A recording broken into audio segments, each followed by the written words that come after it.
امالی کی چې یو سړی و ډېر زیات غریب و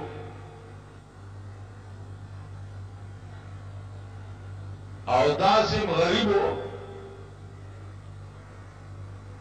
چې نه د غرمې د روټۍ درکو نه بیا د شپې د روټۍ درک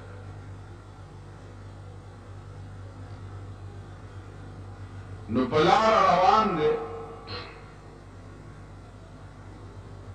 او دا اشعار وایي چې الا موت یباع فاشتریه الا موت یباع فاشتریه وهذا العيش ما لا خير فيه آی آی سوچتا چې مرګ خرڅوي او زه په بیه واخلم داسې څوک به وي چې مرګ خرڅوي او زه په بیه واخلم دې ژوند نه خدا خله چې چېرته مرګ خرڅېږي او زه په بیه واخلم او زه مړ شم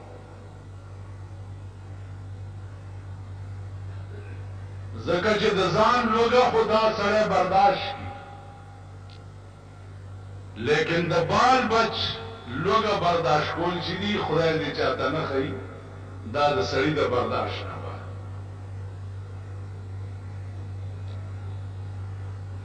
یو سړی ورپسې روانو هغه چې دا اشعار واورېده نو هغه وله 1 روپۍ ورکړه چې خدای بنده مرګ مه غواړه دا 1 روپۍ والا او بال بچ له به وړوالې او وخت به دې بې تېر شي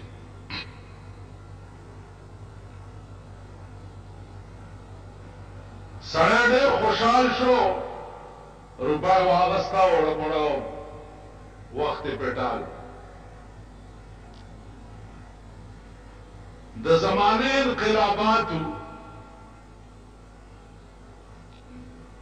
دا سړی چې دا د لوږې نه مرګ غوښتو د زمانه دیچکو دا سړی د ټول ملک وزیر اعظم جوړ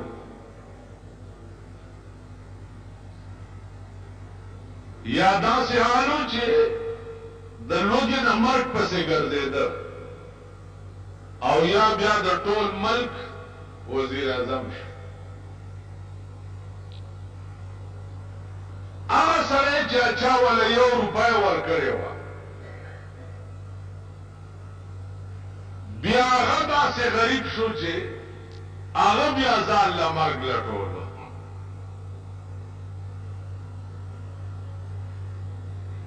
رکې خیال وکړو چې دې سړي سره خو ما په ډېر سخت وخت کې د 1 روپۍ امداد کړی چې ده د لوږې نه ځان ته مرګ غوښتو او ما وله 1 روپۍ ورکړې وه او نن دی د ملک وزیر اعظم دی راشه څه تجربه خو پې وکړه بادشاہ دی د ملک نو عزیزانو یو درخواست یې ولیکل او دا درخواست په سر باندې دا اشعار ولیکل چې الا موت یباع فاشتریه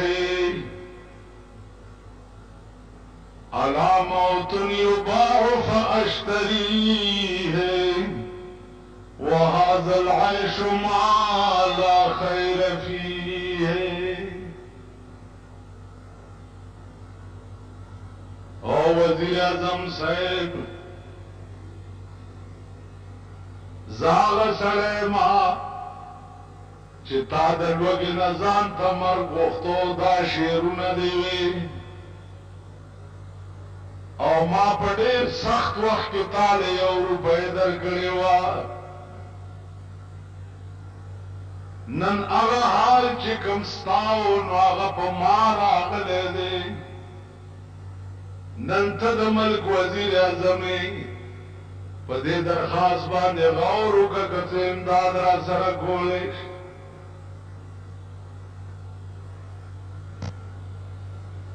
الله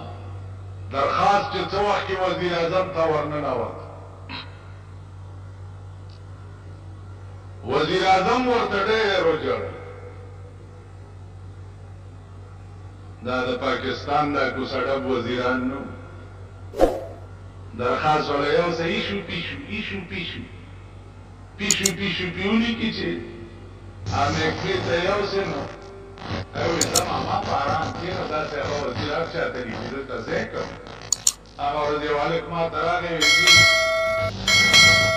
وزیر اعلی صاحب کې لیکلي دي چې ځای ولا ورکړي خو بس ته دې افسر ته ووایه چې ځای راکړي. ما ورته یو قصه وکړه. تاسو دا خیال کړئ چې جوړ وزیر په دستخط وکړو نو به تا په زه د ضیاءالحق نیکه شوم. نو ما ورته یو قصه وکړه. ما یو طالبو په دلی کې چې کتابونه خلاص کړه نو پلار ورپسې خط ولیږلو چې راځه که نه بس دی. ازوی ورته ولیکل چې پلاره داسې چند دی چې دلته یو راجا دی د هغه لور ده کتابونه مې خلاص کړ خو د هغه لور ده نیم نکاح شوی او نیم پاتې دی نو دعا کوه چې دا نور نیمه وشي نو بیا درځمه. ما قبوله کړې ده خو چې دا د راجا لور ما قبول کی. ما خبر پوهېږئ ما قبوله کړې ده خو چې دا جینۍ ما قبول کی نو خبره که خیال وکړئ ستا په قبلېدو کې ده که د جینۍ په قبلېدو کې ده په دې مې پوه کړئ. تا خو به د وزیر اعظم لور هم قبوله کړي خو چې هغه خو دې قبول کړي که تاسو خیال راغی د بادشاه لور په بام ناسته ده سره جوړه یې اغوستې ده او شونډې یې سرې کړي دي سترګې یې تورې کړي دي او تاسو باندې یو غلام جان روان دی په لاره چې داسې ورته کتلي دي نو دا شعر وی چې سرخ پوشے لب لالے بر لب بام نظر میں آیا سرے جامع او سرے شونډې او تورې سترګې پاس په بام ناسته ده خدای څه به کېږي. هغې ورته د پاس نه آواز وکړو چې نه بزوري نه بزاري نه بزر میں آیا کوتکشا په آرام تېرېږه دا د بادشاه لور ده نه په زور نه په مینت او نه په پیسو دا به ستا لاسته رانشي. نو خبره ده راجا د لور خو طالب جان استاذ قبوله کړې وه خو سوال خو چې دی د ده په قبلېدو کې نه سوال خو د هغې په قبلېدو کې اوس دې بېوقوف لار ته ولیکل چې نیم نکاح شوی دی نیم پاتې دی. نو ما هغه سړي ته وویل چې خبره دا ده چې خبره د وزیر د دستخط نه ده چې وزیر په دستخط کړی دی خبره د متعلقه ډایرکټر ده. دا ډایرکټران په خدای قسم که د دې وزیرانو په دستخط متیاز متیاز کینی تجربه وکړي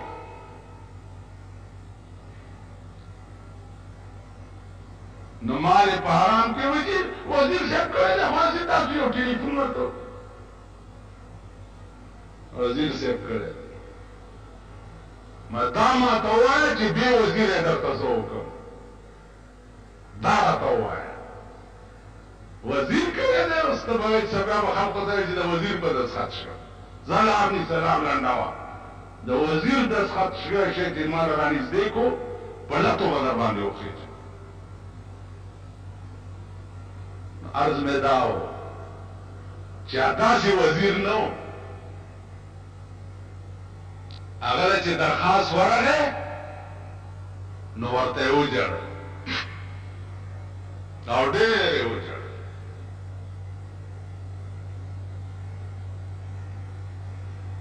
دا وزیران دلته یو وزیر دی د صدر دی زمونږ په دې علاقه کې ورته یو سړي چای کړی وي نو چای ورته کړی وي او 50,000 خو ورته ډزې وکړې وي کلاشنکوفو باندې هله وی کینډیډیټ را روان دی او ډا ډا ډا ډا ډا ډا ډا ډا ډا ډا ډا ډا ډا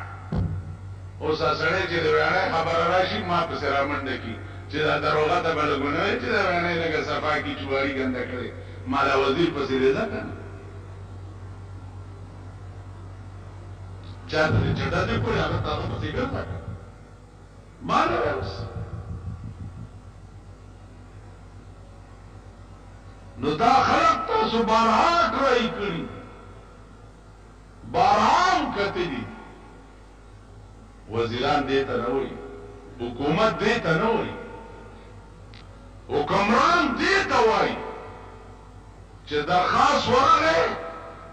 او هغه شعرونه یې پړاو که چې نن نه څو کاله مخکې ده ویلي چې علامات یباع فاشتریه وهذا العيش ما لا خير فيه ورته وجل چاو په ما داسې وخت هم تېر دی چې ما د لوږې نه ځان له مرګ وغوښتو نو 200 روپۍ راواغستې 200 او دا هغه کاغذ په شا باندې د قرآن کریم یو آیات لیکل الذين ينفقون أموالهم كمثل حبة أنبتت 7 سنابل في كل سنبلة 100 حبة والله يضاعف لمن يشاء ودرخواست والا تا په ډېر سخت وخت کې ما سره د 1 روپۍ امداد کړی ما د هغې په عوض کې د قرآن د دې آیات مطابق چې یوه دانه څوک د خدای په نامه ورکړي نو د هغې داسې مثال دی لکه دانه وکرې هغه بوټی شي هغه بوټي کې 7 وږي وشي 7 وږي او هر وږي کې سل دانې نو یو په 200 شي نو تا 1 روپۍ ما له راکړې وه نو ما یو په 200 دله درکړي او که مزید خدمت هم نو ګوره بیا به ما خبره عزیزانو دیتا وی کامل انسانیت چې د چا نیکی ای هیره دی څوک چې د چا نیکی هیره کی عزیزانو دام انسان ده نن موږ چې کومه زمانه کې اوسي دا دومره کمینه وخت دی او رزیل چې نیکی دې ورسره کړي نو بیا غټ کار هم وله ورکړه چې ما څه وخت یا قرض دې ورکړو قرض دې ورکړو نو تماچه وله ورکړه چې کله ما دا قرض غوښتو نو په دې مزغو مې وله چې خلاصې مې وشي قرض دې ورکړو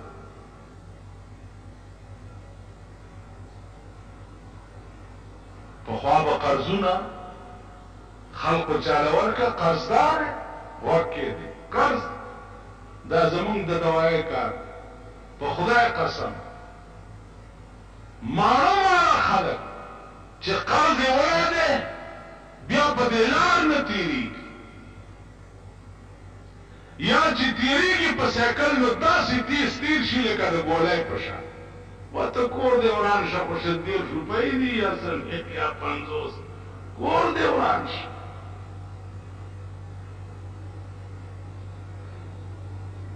ښځه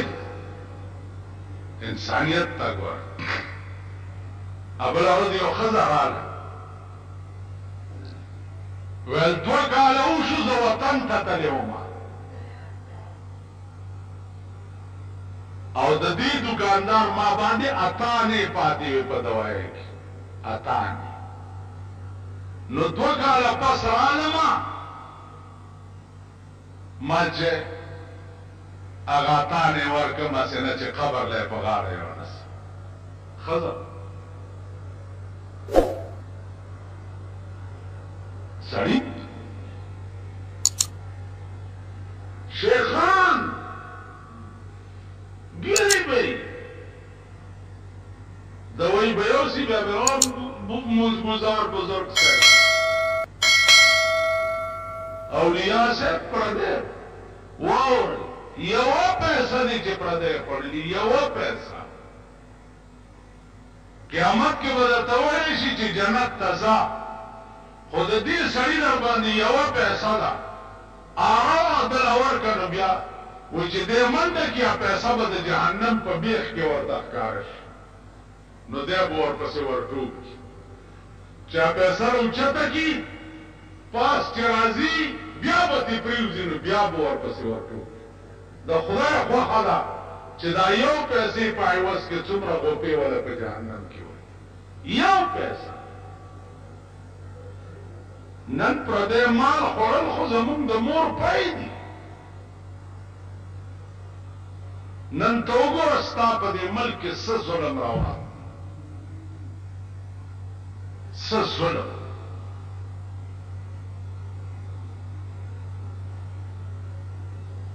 دومره ظالم ملک به په مخ د ځمکه نه وي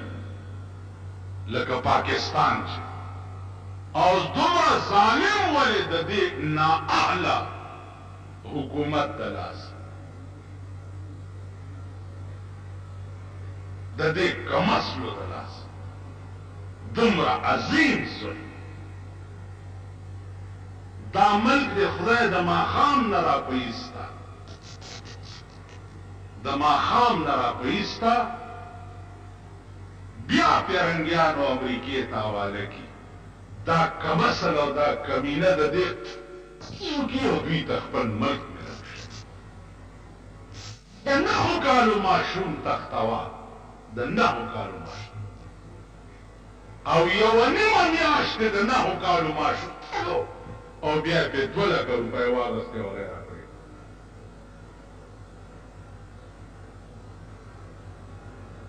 دا ستا ملک دا ستا وطن ما دې په خدای قسمي چې زما په لاس کې قوت او زور وي ماشوم خو پرېږده چې پردی چرګه بوځي چې په هغه ټول ملک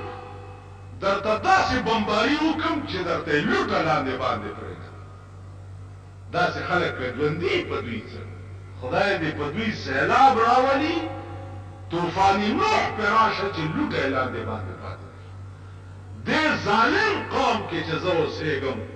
زه د هغې نه زیات ظالم یم دې ظالم قوم کې که ملا اوسېږي ملا د هغې نه زیات ظالم که پیر پکې اوسېږي هغه پیر د هغې نه زیات ظالم ځکه چې د ظالم قوم ملګري او د ظالم قوم سره مړي ژوندي او تعلق والا دا د هغې نه زیات ظالمان دا ستا ملک